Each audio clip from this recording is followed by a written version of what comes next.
Okay, more gardening. Can't see much because it's mostly dirt. But this is a row,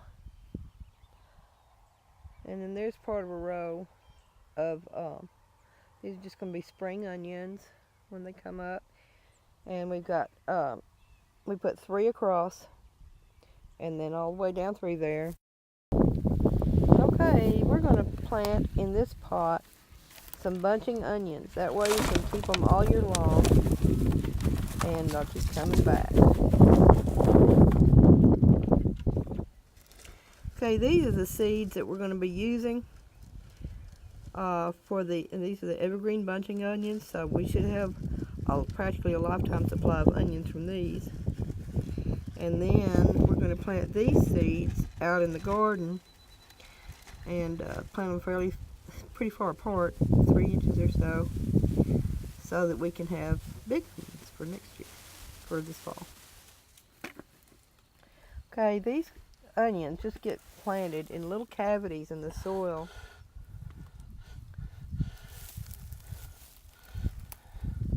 We'll put just a few seeds, was it like 10? Yeah, about 10. About 10 per spot there.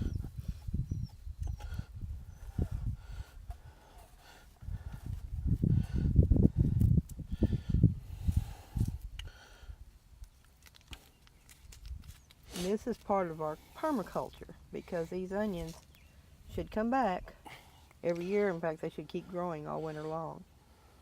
I'm sticking my fingers. I don't know it from the dirt. Oh. I'll just grab a little handful and throw them in each one. All right.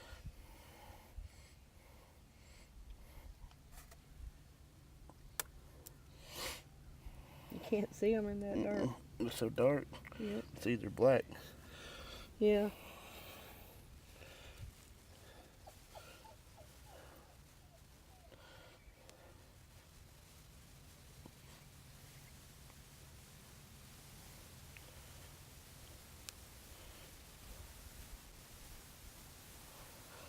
That should be good. Okay.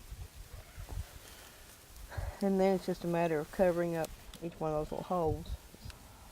Knock the soil over in there, isn't it? Yeah. Alright, now we're just going to cover them. Soil's plenty moist and it's very rich. They don't have to be super deep. Yeah. So.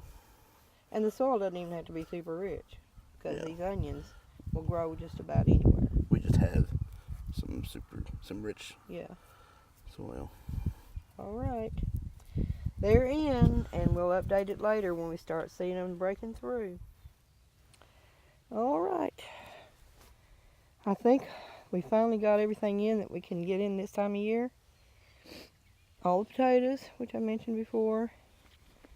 Got spring onions planted along there and up to here.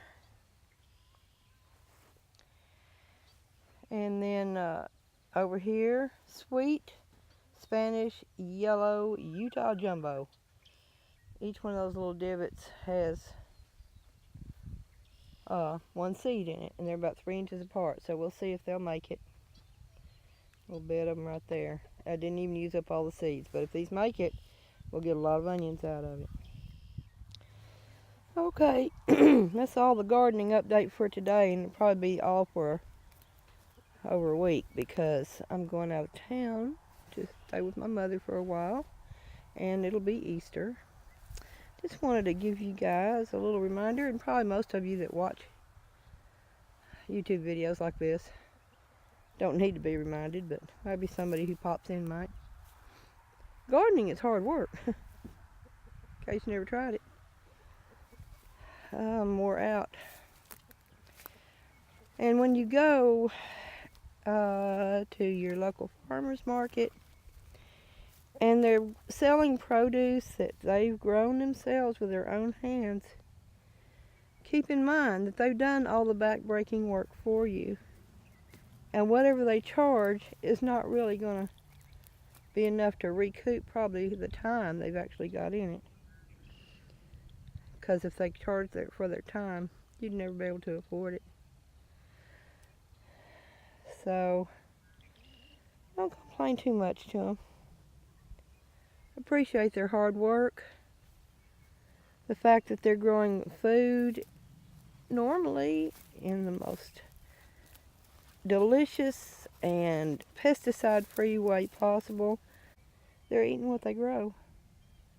So they're not going to grow anything that's going to poison their family.